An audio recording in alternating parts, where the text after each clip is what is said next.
The following video was recorded at the Birchip Cropping Group's Sheep Management Showcase, held at Birchip Leisure Centre on August 17, 2016.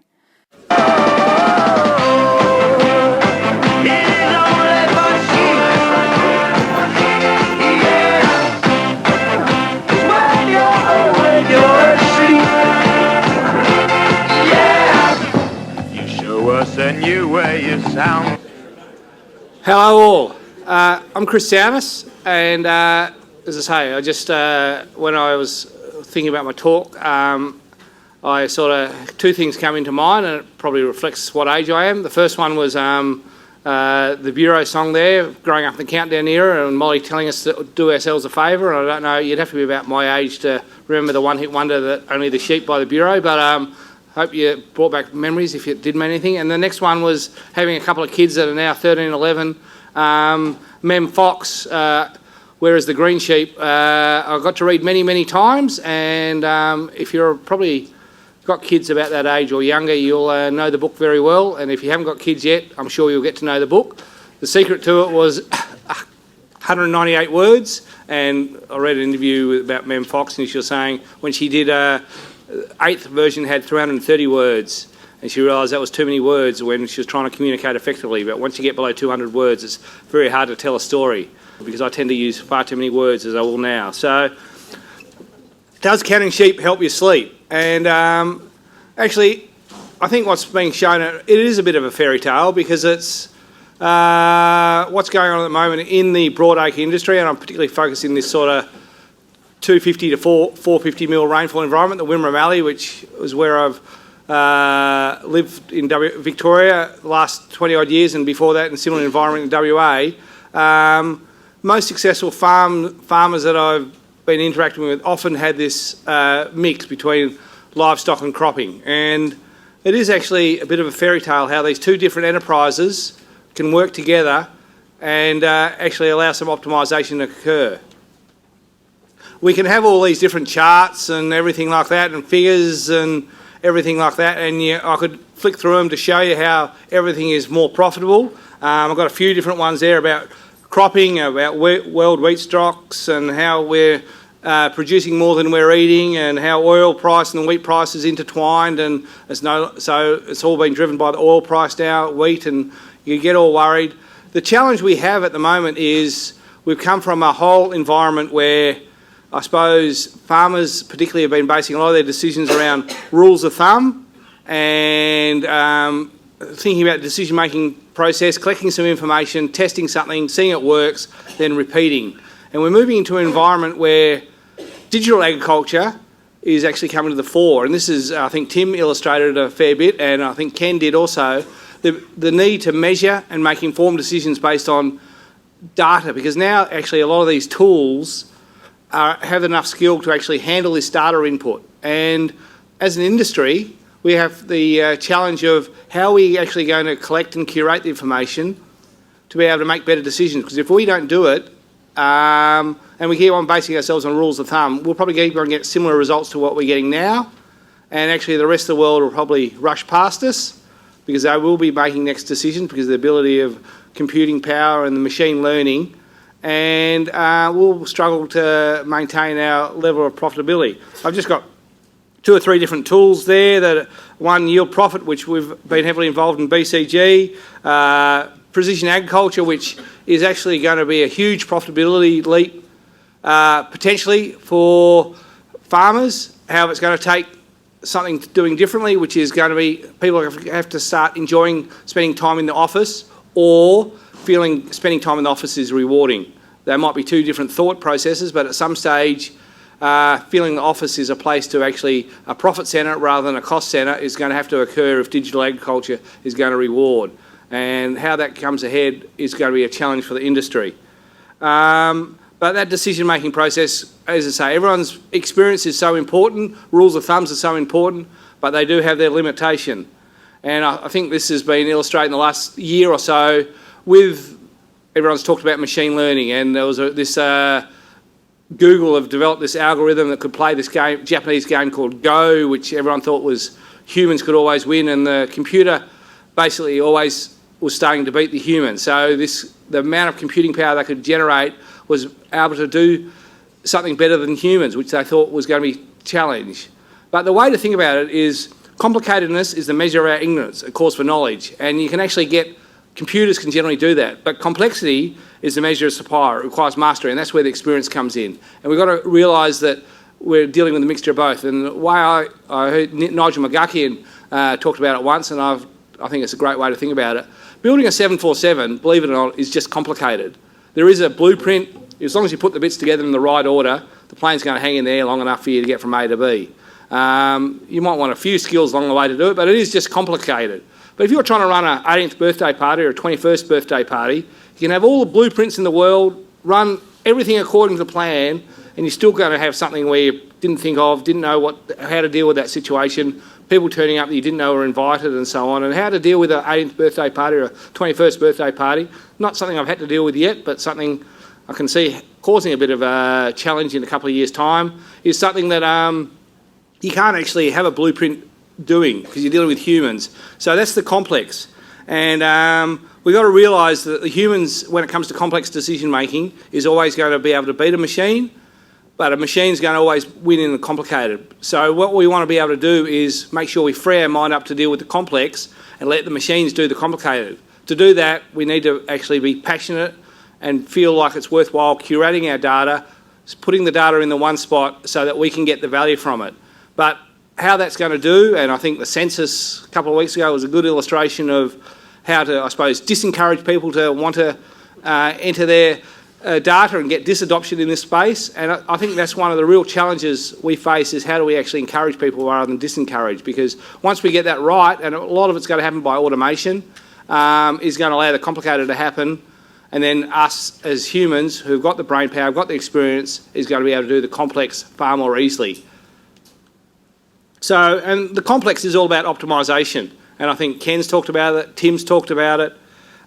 Is there an ultimate way? And I think that's the great thing about this 250 mil to 450 mil rainfall environment. Optimisation, there is no one way, and two neighbours can be farming next to each other, running similar but very different systems, and still both making great profit or still making great losses. Both, I'd argue, times take skill to do.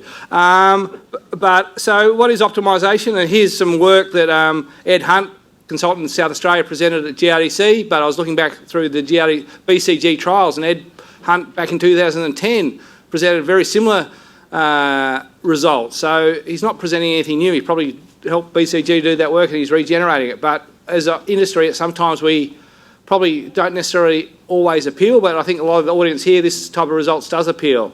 And this is basically suggesting there's three different lines here. The green line, which is talking about farmers that have 70% cropping and 30% something else. The red line, which is people at 100% cropping, and the blue line, which is 50% cropping. And what's that showing is the people who have 50% cropping in low rainfall years, running livestock is, you're going to run 50% cropping livestock mix, you're going to have a more profitable farm. Running 100% cropping, yeah, when it's you have a good year like we're potentially going to have, and John Ferry is promising everyone 25 mils over the next week, so just if it doesn't turn up, he's the one to talk to. But basically above decile 8, 100% cropping looks like it pays its way.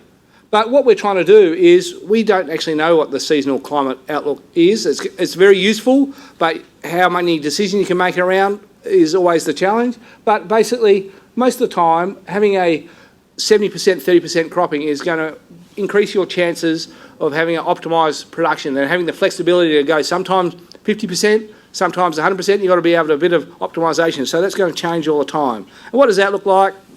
That's showing, as I say, the profitability. That's someone that's about 65%, 70% from some work in WA. That was their optimal number, is about 65%. Each farm has a different level of optimisation, but that's something that you should know as your business. What is your optimal mix? And BCG, we went on a tour, the board, to a number of farms in the Wimmera, and it was interesting that all three of the farms who we thought predominantly cropping all had different levels of business mix in them, but they all had different strings to their bow. Even someone that we thought was probably went in the mine, they're 100% cropping, they're actually only about 70% cropping if you think their hay business is separate to a crop business. And I think that's something, it's not saying livestock is always the right answer for you, because depending on your skills and capability, but it is something about trying not to put all your eggs in one basket, trying to have levels of complexity. Then obviously that's where the skill comes in, because you're handling a complex business with different businesses. And that's just going with Tim talking from MLA's point of view, and that's something that I'm particularly passionate about, is how do we get our levy organisations to realise that as farmers, you're trying to run a profitable farm, not a profitable livestock business, not a profitable cropping business, but a profitable farm, which is trying to integrate those two businesses. And sometimes the levy organisations struggle with that, thinking that you're trying to be a profitable farm. That's just my little hobby horse that I'm running at the moment. Just finally finishing up, risk management is something I think all of you are passionate about, and this is where this optimisation comes in. And at the moment, there's a lot of talk about multi-peril crop insurance. And what is multi-peril crop insurance? What is crop yield insurance? Revenue insurance? Input insurance? Weather derivatives? They're all products you can actually buy off the shelf now. You can go down to an insurance agent and buy that. Obviously, with every insurance product you buy, you want to understand the complexities of the complicatedness of the program and the complexities of what you're buying, which I think is a real challenge we face as an industry, trying to understand these products we need to buy. You could also put some money into off-farm investments. You could diversify your business to something else. You could value add your grain, containerise it and export it yourself overseas. You could use your labour somewhere else, get a job in town, use it somewhere else. Or your alternative capital use, or actually what I'm probably advocating, if you think multi-peril crop insurance for a lot of Wimmera Mallee farms at the moment is around that $30,000 to $50,000, just imagine each year if you invested $30,000 to $50,000 into your livestock enterprise, into livestock infrastructure, into laneways, sheds, sheep handlers, or into genetics, into some of these systems, how that would go as providing, going back to your 70%, 60% optimisation, whatever your optimal mix is, how that would go about managing your risk. So that's probably, there's choices we all make and with your investments, but if you've got no skills or no inclination to handle livestock, maybe multi-peril crop insurance is a product for you. But that's something to think through, is what problem you're solving for whom, and what's the best way to solve it. So you're the people that are going to be investing in those products. The other bit I like to think about is just about everyone in this room, I'm sure, is passionate about local jobs. One of the choices generally requires labour to be purchased from your local town. The other one, most of the purchases is going to end up in Sydney or Melbourne. So that's the other part. If you're passionate about your local footy club, passionate about your local town, think about which labour units are going to be employed where to get you where you want to get to. Just like to finish off, there's a tool that BCG, CSIRO, Square V developed in conjunction with the Australian government. It's basically some work we've done with consultants around Australia and researchers around Australia and farmers around Australia, trying to work out this optimisation question and managing risk. It's called Farm for Profit. Currently, it's available to use. What it requires is, it's heavily developed on some heavy computer power called OzFarm, which is a sort of derivative of Apson, which also drives yield profit.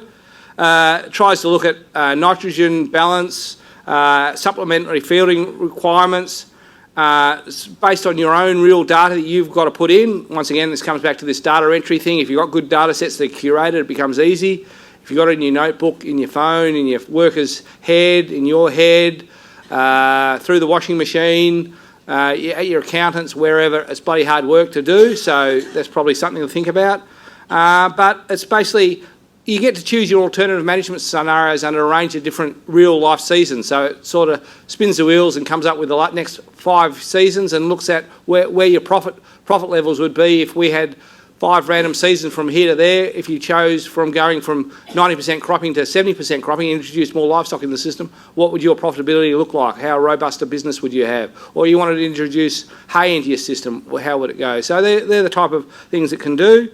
Encourage you, if you're thinking about it, come and talk to some staff at BCG, or Tim McClellan, who's been heavily involved in developing it, is here today. I think it's a tool that really has a great value to add to us in trying to answer this optimisation question. It's a great starting point. It's great for conversations with people who you're making farm management decisions with, such as some of your consultants or your bankers or whatever. But the challenge with it is probably reasonably complex. It's not the simple app that gives you the answer 42. It's a bit more sophisticated than that, so it takes a bit more work to understand. But if you invest in these type of tools that are a bit more sophisticated, you're going to get a better result. While if you want a simple tool, it's probably going to give you a simple answer. There's lots of those out there, but you're not always going to be at a better spot, and you probably rule of thumb might even be better than it.